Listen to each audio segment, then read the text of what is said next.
My name is Marianne Apostolides, and I'm the author of Sophrosyne.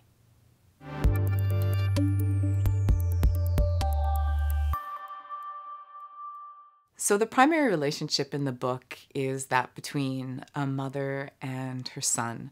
The novel is told in the voice of the son. He's 21 years old when the novel begins, and the entire novel follows his thoughts as directed to his mother, who is not there. So the novel is imbued with this absent you, and there's a tremendous amount of longing and loss, therefore, inherently within the novel.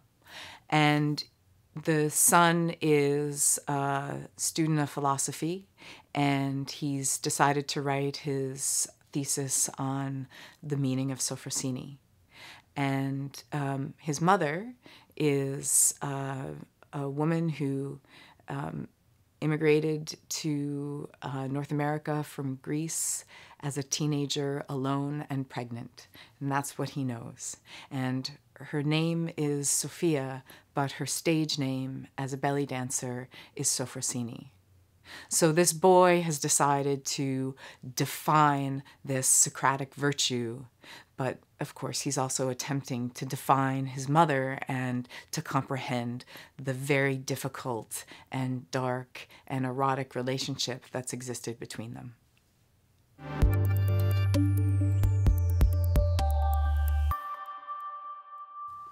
Sophrosyne is a very important Greek concept that means self-control or self-restraint, but it's not punitive in the way that we might think. It's not about denial. It's actually about something far more rich and it's a very potent concept, and it occurs throughout Greek philosophy. And so if you read Plato or Aristotle or the pre-Socratics, it is everywhere.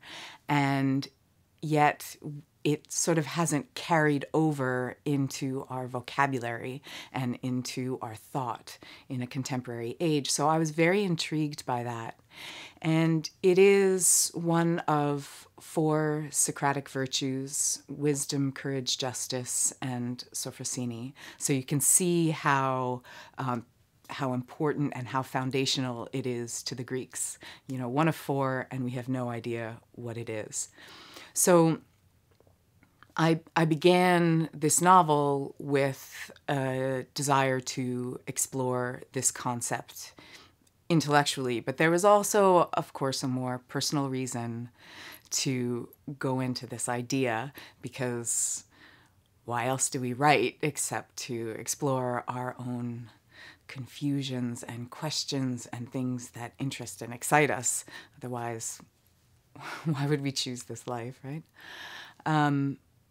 So I was curious on a personal level to explore the notion of how we experience our own appetites, and how we, on a psychological level and then later on a sort of societal level, both feel our own desire or appetite and decide when and when not to act on it.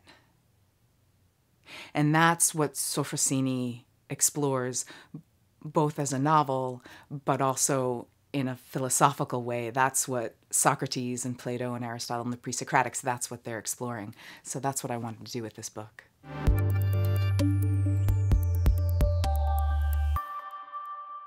When I began the novel, I didn't have the concept of posthumanism anywhere in my mind. I had the concept of Sophrosyne, I had appetite, I had the mother-son relationship.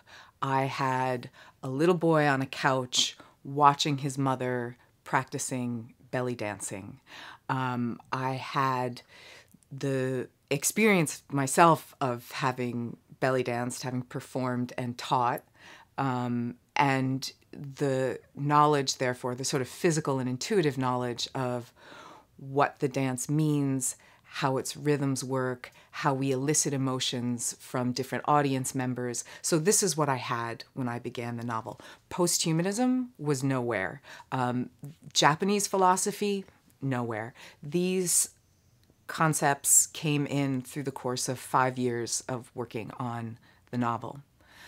So having said that, I'll then go back and discuss what posthumanism is, at least in my understanding. It's a very fluid concept. It's a fairly new concept, 20 or 30 years old, so it's still evolving. But I think about posthumanism as a framework in which to question and understand what it means to be the human animal right now. And given the external circumstances of our time, how do we understand what our obligations and our excitations are? What does it mean to be alive as an ethical person? That's what I'm curious about. And so when I say the external circumstances, what I'm specifically talking about here is the sort of absence of God and the omnipresence of technology and environmental collapse. So those, for me, form the 3 points of the triangle in which we can ask, what does it mean to be human? And that sort of forms my boundary for what posthumanism is. We no longer have the notion of, God the Father punishing and protecting above us in this line from beast, man, God. We no longer have that, nor do we have the human at the center with dominion over all nature. We no longer have man as controlling technology. Technology is now sort of pushing back against us. So those old concepts of humanism, no longer apply. They're no longer useful as a tool for helping us comprehend what it means to be human. So that's where posthumanism comes in. And there are many people who explore it in different ways. There's a branch called transhumanism, which is more about sort of embracing the sort of machine man, technology and flesh combining. And, in literature that goes more to science fiction, in writing. That's not where I go with this concept.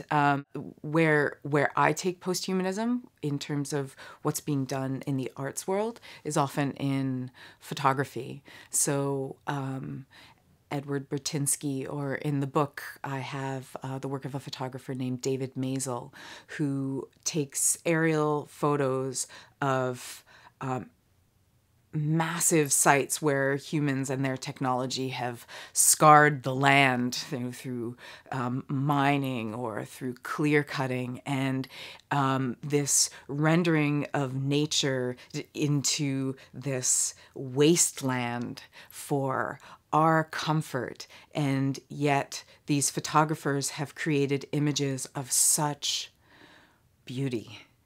And for me, it's that beauty that enables us to see.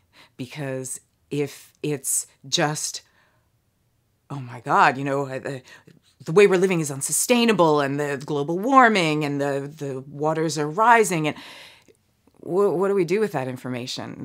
There's no way to take it in.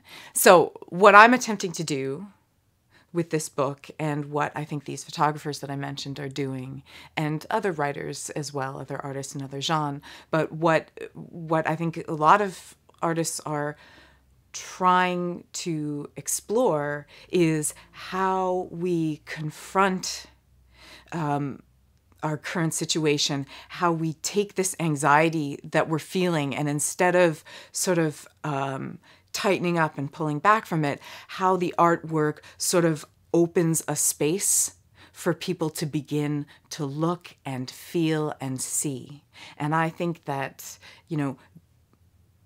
beauty in the way that Brzezinski or Maisel does, and beauty in language is one of the ways in which to sort of soften people into a state where they're not thinking anxiously with their minds about what it means to live in an unsustainable world and the impending crisis is coming and we don't really know what that looks like or feels like, but we know that things can't continue like this. No, the artwork can soften those thoughts and sort of open us to a place of questioning what it means to be alive right now and how we might live in a way that has meaning.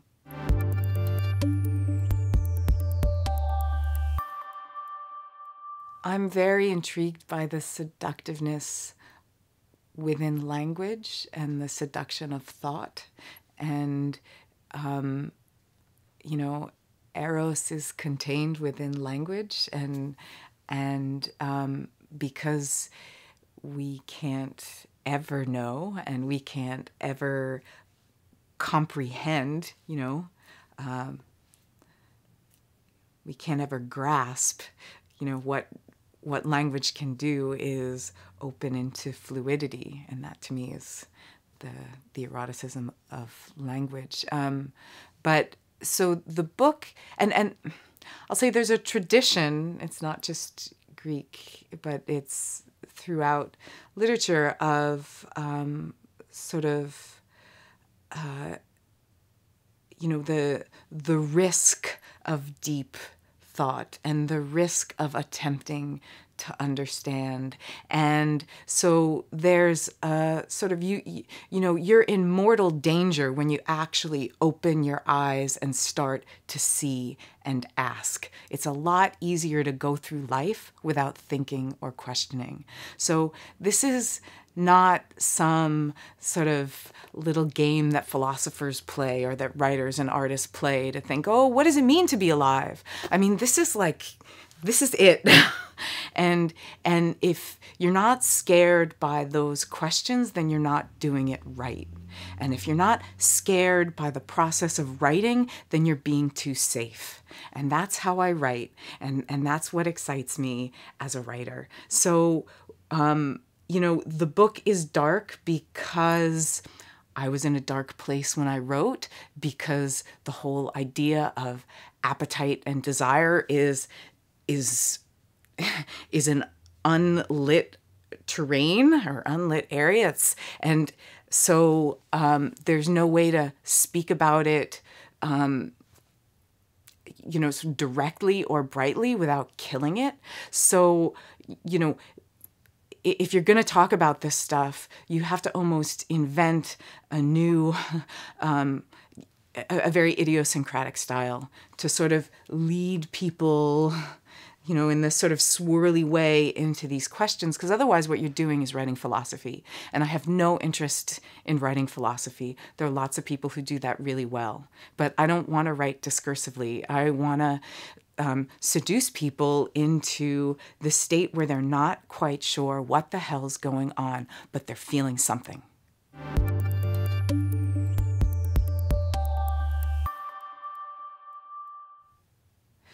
The most interesting thing for me is how we make meaning arise through language and how meaning fails to arise through language, and how that desire and that ultimate failure is what being alive is about.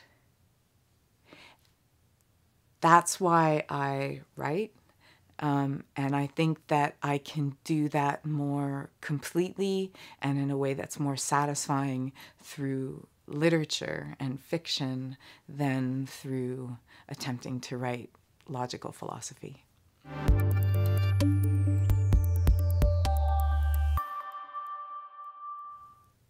Again, when I initially wrote the book, Japanese philosophy was nowhere in sight. But what happened was I had this intense relationship between Alex and his mom, and it the book started feeling enclosed. It was almost like the reader was being forced to breathe, the exhalations of, it was like this moist air, it was like too much.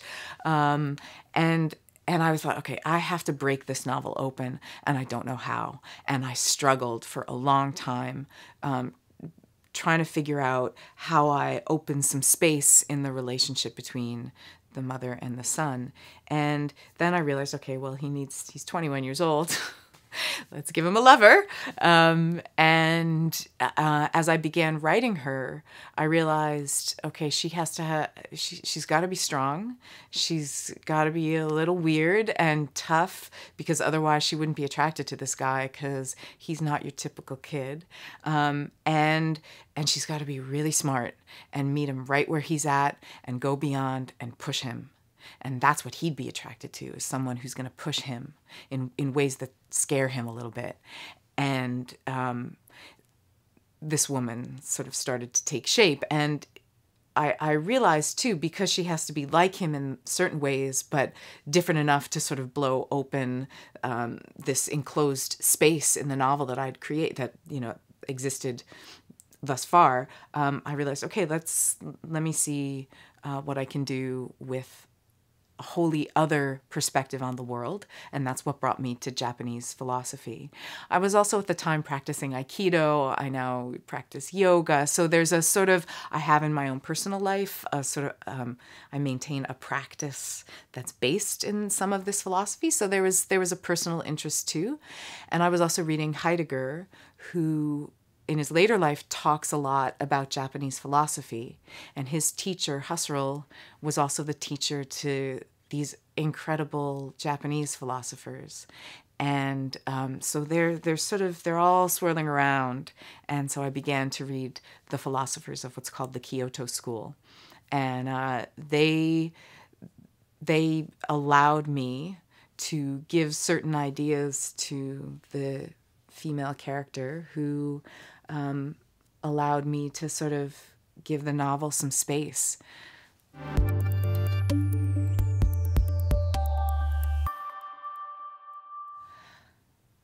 I hope this novel brings the concept of Sophrosyne into people's minds, and to get them to think really deeply about what does it mean to act with restraint in the body, to not live in the 21st century in a constant state of reactivity and acting on impulse. So I'm hoping that the book will put that term Sophrosyne and the term posthumanism together in people's minds, to allow people to start to question what it means to be human right now.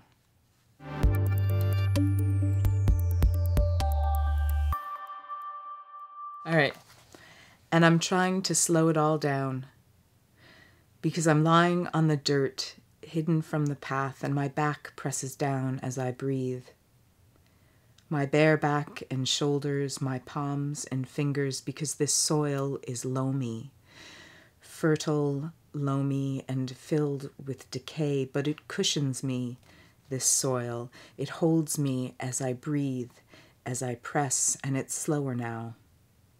My blood, its beat, because I've been running for hours, raging through the wooded preserve, but now I can feel my breath slower.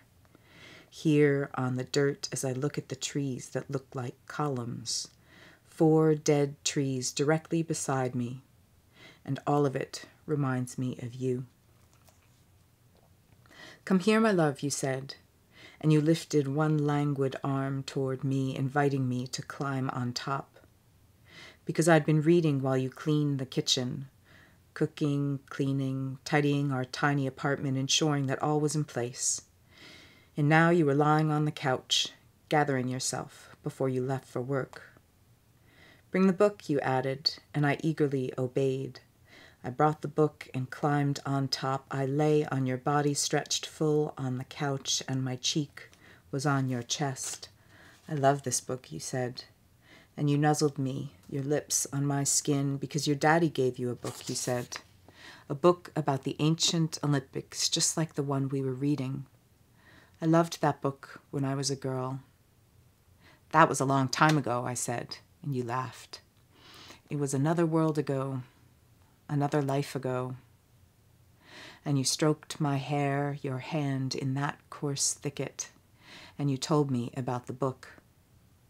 Because sport encompassed everything for the Greeks, you said. Art and ethics, virtue, desire, and every essential aspect of Greek culture could be displayed in the role of sport, the role, more specifically, of the athlete's body. And I felt your body breathing. My belly on yours, my cheek on your chest, and my arms tucked, curled so one thumb brushed against my lips, but only sometimes. Only when you breathed deep and I breathed too, and our inhales intersected in a certain way. Only then would my thumb touch my lips, supremely light. And you spoke about the wrestling schools, the ancient palaestra, because wrestling schools were built for athletics, but they became the great academies. And this was important, you said, because Plato and Aristotle are mythic names, but these were men. Real men who built the first universities anywhere on earth. And they did so beside the palaestra, beside and within, because each absorbed the other, sport and thought, physicality, agony, knowledge. All were absorbed into one. I think I'll leave it there.